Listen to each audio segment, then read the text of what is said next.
करण्यासाठी ते जमलेले आहोत. तरी पण मी थोडक्यात प्रजासत्ताक दिनाबद्दल आपले मनोगत व्यक्त करीत आहे.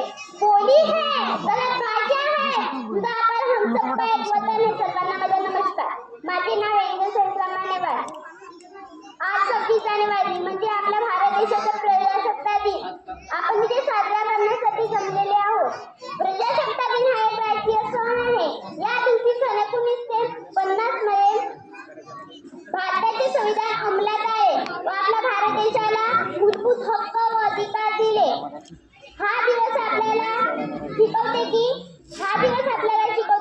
शांतता व एकता. एवढे बोलून मी माझे भाषण इथे संपविते. जय हिंद.